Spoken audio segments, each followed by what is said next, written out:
There you go. You blow my mind. I satisfy. Outstanding. Oh, you knock me out. So See that message? What? what's that? Somebody's. What's that you're saying? It's like take. It's like what? It's like Cameroonians have what? I've rated the locker. Oh wow. Welcome inside the locker room.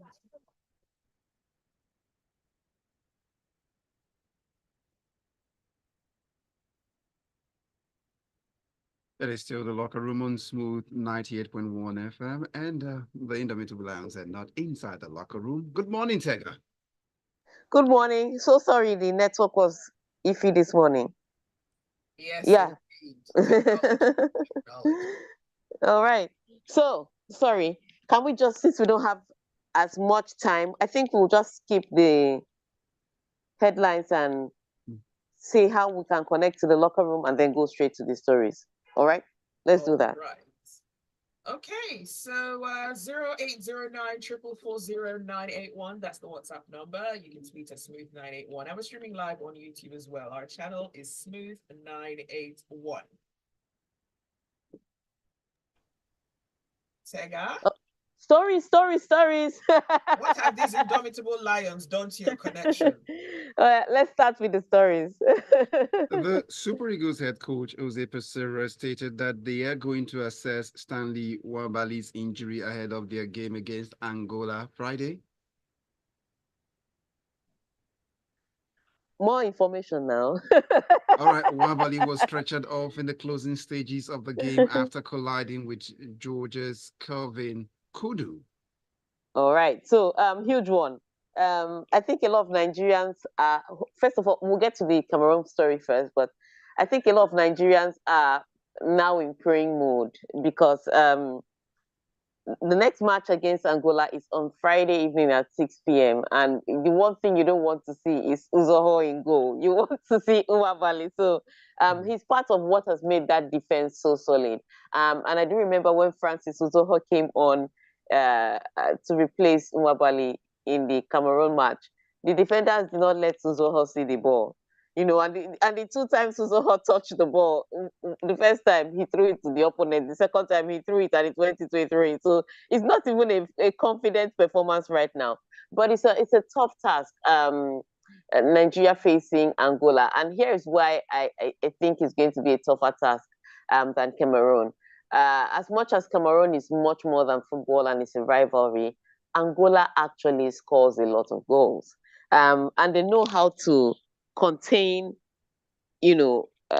attacks and then go ahead to score goals. So this one makes it a little tougher, and you don't want anything that would spoil the mix. So it's a tough one for Nigerians. I don't know the updates of the news yet. At first, it was looking not good, but let's hear how today's one will turn out. Yesterday, I do know that Fatil was saying that every player was out there in training, but every player could be on the pitch, and one player will not be training as hard as he would have if he were fully fit. And that session of the training is usually closed. So let's see how it turns out with Nwabali. All right, moving on to the next story. Yannick Sinner capped off a fortnight of outstanding tennis with a comeback for the ages to outlast Daniel Medvedev and win his maiden Grand Slam title at the Australian Open, becoming the new king of Melbourne Park.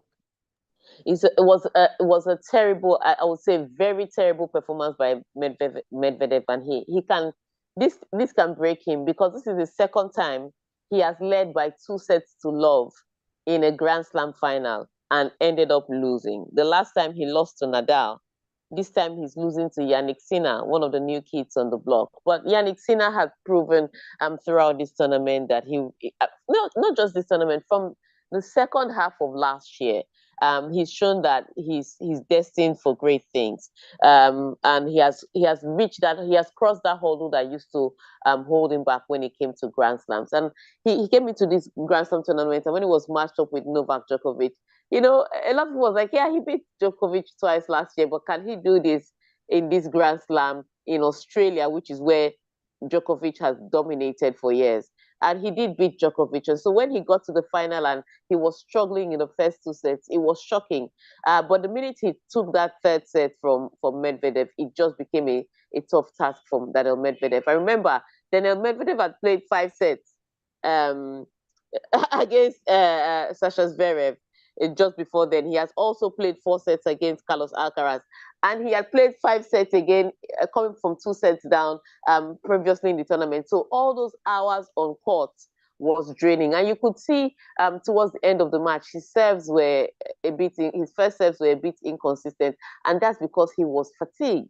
But Yannick Sinner took advantage of the moment, fought from the start of the match to the end, and was able to outlast Medvedev to win this one. So congratulations to Yannick Sinner on his first Grand Slam. I do think that there'll be more Grand Slams coming, seeing as of the young guys, it's only himself and Carlos Alcaraz that are really showing any real intent. On the women's end, congratulations to Aryna Sabalenka. She has done it back to back. The first player to do it since Victoria Azarenka.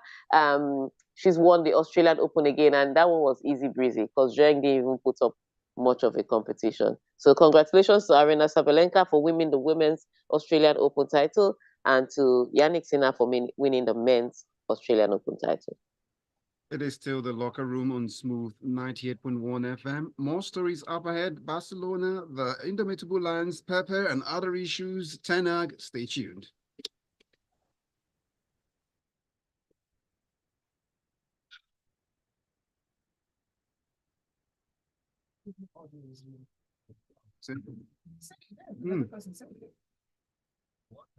So what is that? Okay, I told you I wasn't feeling it. I didn't quite get the feel in the morning when we got in here. So what do we do?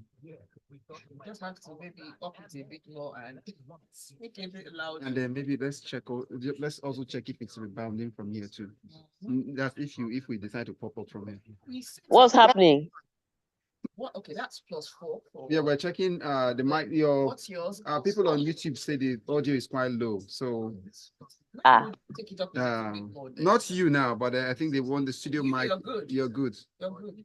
Because Amy was kind of low at first. That's why. So what do you want to update again? Yeah, when we go on, so we can hear it. When we go on. Okay.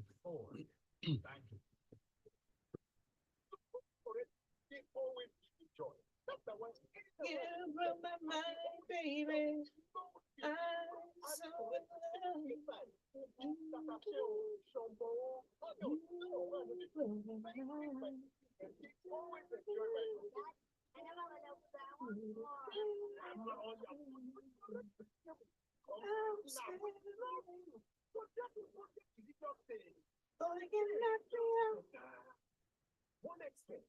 in You know, some human beings are evil. Is it? Some human beings are evil.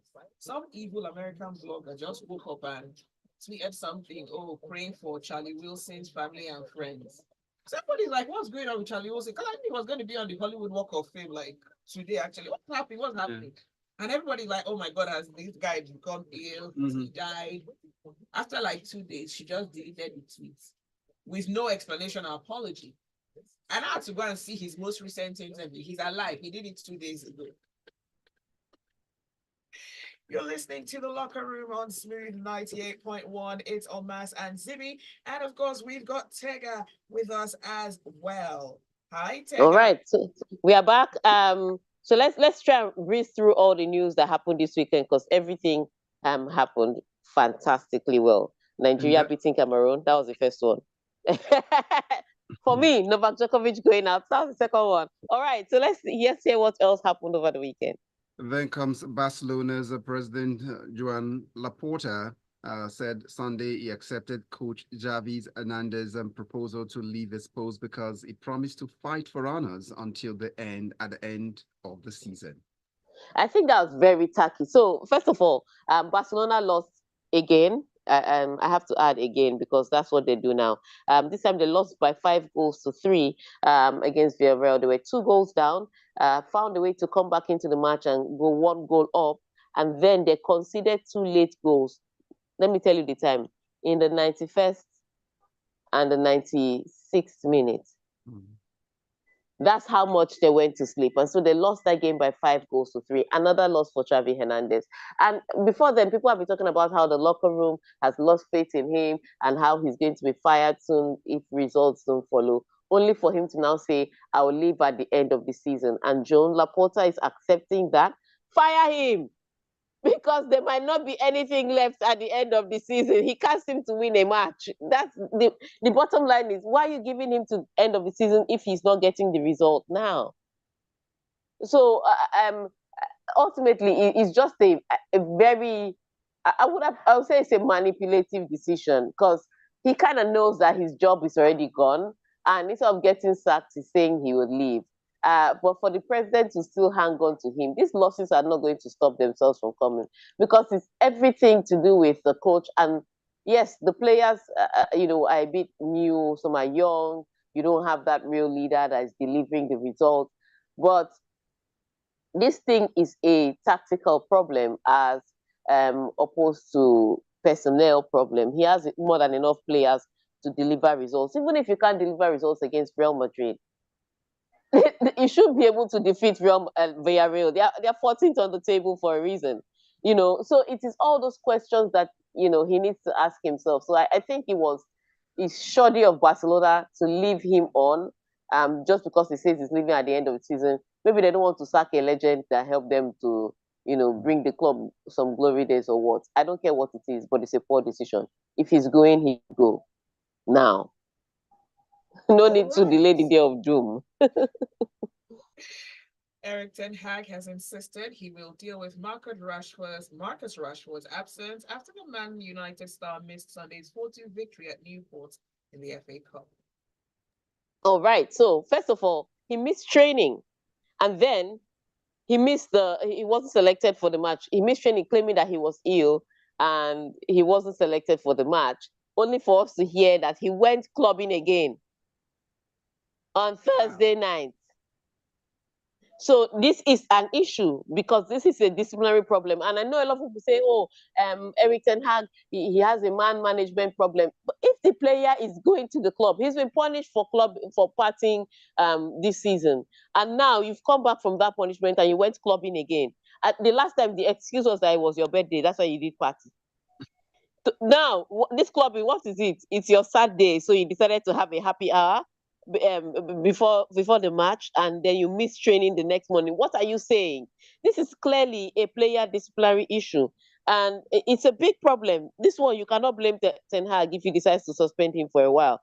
But you also have to remember that he's going to be Ten Hag is going to be without Martial, and then the team is not really even playing very well. Because yesterday, one of the biggest problems to me that stood out was that Højlund kept going into good positions, and Garnacho just refused to cross the ball to him.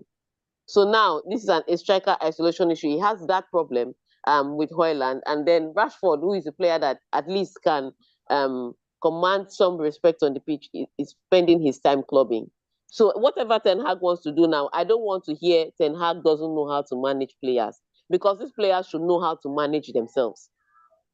It's like they increase his salary so that he can club instead of bringing the performance on the pitch. He needs to be suspended. And the salary needs to be halved. Maybe the money is too much. That's why he can club.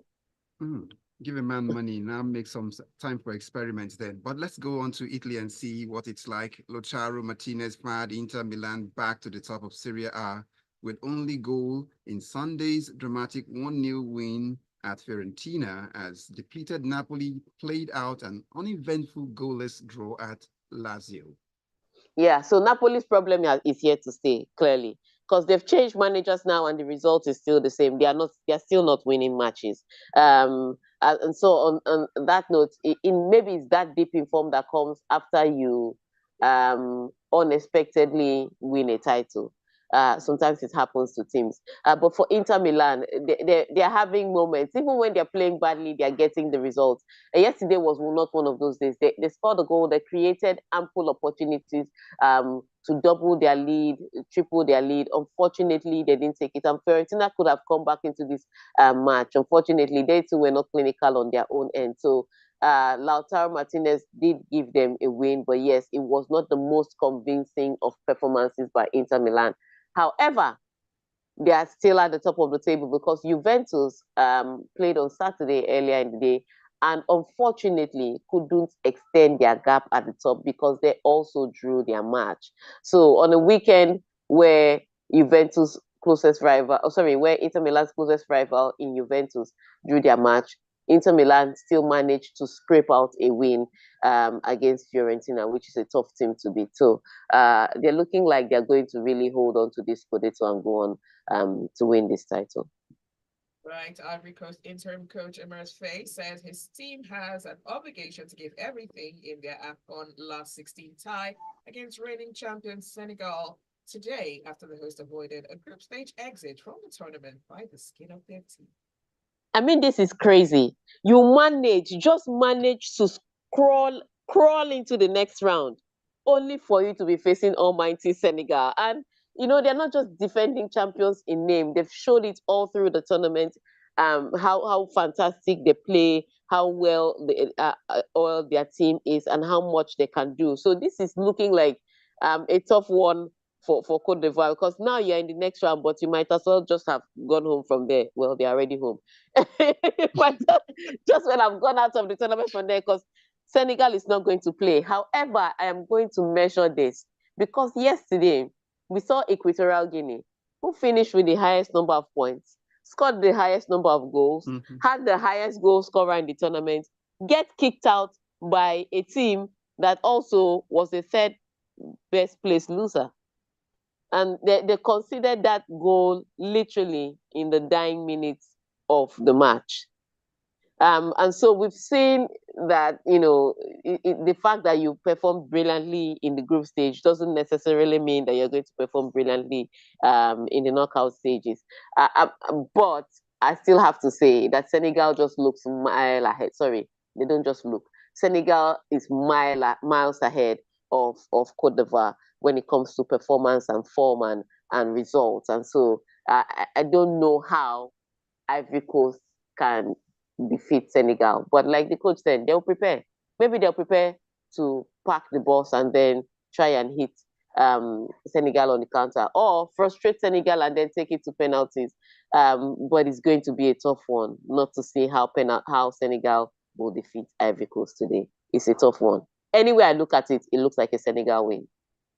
All right, let's allow the grass in La Côte d'Ivoire take a reprieve and drink water for ahead of the games later today. But let's go over to England. As we understand, Jurgen Klopp says he does not want the old man on the sidelines to become a distraction now that he has revealed he will be leaving Liverpool at the end of the season. Yes, so everybody is like they had a private meeting and everybody was announcing that they're going to walk away at the end of the season. So Xavi Hernandez, we know his reasons at Barcelona that he's going to walk away at the end of the season. But Jurgen Klopp's own came out of nowhere, and his reason was that he simply doesn't have any more energy. I think, 8 years, all the pressure of chasing down Manchester City, being chased down by Manchester City, bullied in the Champions League by Real Madrid. There's just too much pressure. It's like you wake up every day as a manager, there's pressure. And he said he's tired. And so he's walking away. Mikel Arteta has also said he may leave. I don't know what the intent of his own leaving at the end of the season is, but I'm hearing that he's on the list of coaches to replace Xavi Hernandez at Barcelona. So maybe that's why he's trying to leave Arsenal at the end of the season. But a few coaches have announced that they're leaving at the end of the season, and Jurgen Klopp is one of them. His own more shocking because his team is playing brilliantly. They're still in 4 competitions. And for you to say you want to leave now, maybe he wants to leave when the applause is loudest and the ovation is loudest. But they played this weekend, and of course, they got the result that was needed for them. And they're still in the FA Cup, still in the Carabao Cup, still in the Champions League, and they're topping the Premier League. So maybe he really does want to leave on a high, but it is always going to be a distraction. Each match he plays now, the camera will pan towards him and ask the question, aren't you going to miss this? So he's definitely going to be a distraction. Perhaps he shouldn't have announced that he's leaving at the end of the season. But why is Perhaps anyone acting surprised? Because he had said since November he had informed the management. So they yes, kept he had secrets. in club. They He kept had in no. He had informed the club. He had not told the people. Are you the club? We didn't know till they came out on the other day. So maybe one of two things. Maybe he was going to leak and he decided to get ahead of the story. Or maybe he just felt he should just announce it. But it's tricky. Once you announce, people are always going to make you the subject of the matter.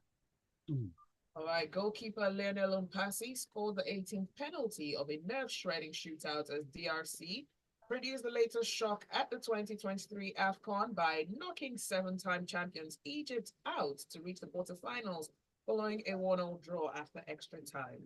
Yeah, Egypt hadn't performed brilliantly this tournament, but that's how they did at the last tournament to find a way to crawl to the final. And I think if they were able to scale this Congo's hurdle, they would have found a way to crawl too. But it's a tough one. It seemed as if the Egyptians were playing for penalties, and it made even more sense when they went down to 10 men after the red card to Hamdi. It made more sense. But they get to the penalty shootout, and for the life of me, their goalkeeper Gabaski. Now, if you follow the last tournament, Gabaski was the guy that came up and he was saving penalty after penalty. This penalty shootout, he kept diving to one side. I was like, did they plant your umbilical cord there? Why are you diving to only one side? I kid you not. Every time anybody stepped up, the goalkeeper would dive to his right. It did not matter. The goalkeeper kept diving to his right, and the players kept putting the ball on the left. He wasn't reading anything. He had no tactical plan. He just kept diving to the right. All penalties. And then when it was time to take his own penalty, he shot to the right. So there's something in that. Maybe that's where his jazz man told him to put the ball. I don't understand it, but it was a poor strategy, and he was part of the reason they lost the penalty shootout. I know some people say, but Mohamed also missed his penalty. Yes. But Congo also missed their penalty. But the Congolese goalkeeper Mpasi, he put some pressure. He guessed right for some of the Egyptian penalties. He just couldn't stop them. Gabaski did not even try.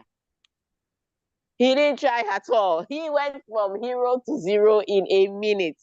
So, poor penalty shootout, but what it means is that Egypt are out of the tournament and Congo have gone through. So far at this tournament, where Algeria, Tunisia, Egypt have crashed out, there's only one North African representative left, and that's Morocco. It's going to be a West African AFCON this year. Yes, it's a West African AFCON. We are keeping this trophy here. Tega, we know it happened on Saturday, and people are waiting for this gloating and this. Just can we roast a bit at least in a minute? Tega, you had talked about. I don't roast Cameroon. Cameroon is not Ghana. I don't roast Cameroon. Tega, please don't upset our listeners. Oh yeah, they should roast them by themselves. All right, let's go. So let's pick up a message quickly from Tajuddin from Alima Show. He says, well, why did the coach select Uzo when there are about 21st team goalkeepers in the NPFL? So is Uzo like a basket or something? You need to see how the players, there was apprehension. When he came on, there was apprehension because they don't trust him and he doesn't trust himself. And that lack of confidence, he has a smell and a presence. Wow. Yes. Like, if you work too hard, they'll say you're Nana. If you don't work hard enough, they'll say you're Zoho. Where should you be? So the roasting continues here. I find higher with the message and it goes on. It first comes for you and says it's like Cameroonians have raided the locker room and captured Tega. But hey, now you know they've not. Then it goes on with Super Eagles beating Cameroon. I hope Francis Ngannou doesn't transfer the anger on Anthony Joshua. At our last AFCON outing, our team went to verify their social media accounts. It's like this set means business. Lukman scored 2 goals. And we are now in the quarterfinal, but Kudus scored 2 goals, and they are now watching from Kumasi. Life is truly not or no balance. That's what it goes on to say, and it goes on and on. The Egyptians you see today, tomorrow you shall see them no more. Cameroon thought they have pepper to show us, but forgot that we love pepper. ZZ Classic says, kudos to the Super Eagles for a job well done against Cameroon on Saturday. I'd suggest President Tinubu should make Bassi and Ekong as Minister of Defense. And okay, those dudes understand what defense actually means, my opinion. Rebecca Anelum says, Cameroonians own Cameroon Pepper. We did the cooking. They have a coach named Song, and we were the ones doing the singing. Yes!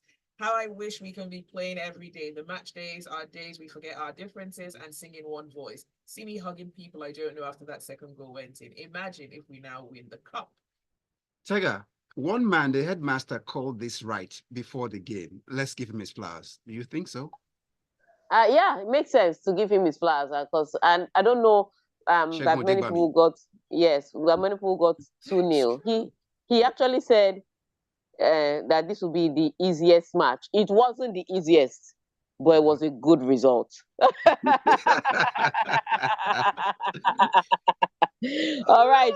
On that note, we have run out of time. Please, I know there are so many messages, but I think this Friday we should give out. Friday is our next match, so on this Friday, that Friday we should give out some money. It will be a good time to give out money on Friday. From Stanbic IBTC. All right. On that note, thank you for sending your messages. Thank you for listening to us. And once again, I apologize for the technical difficulties. Hopefully, we will not have that again. But till we see you on Wednesday, it's bye for now from me. No, Aspire right now. Anyway, let's move on.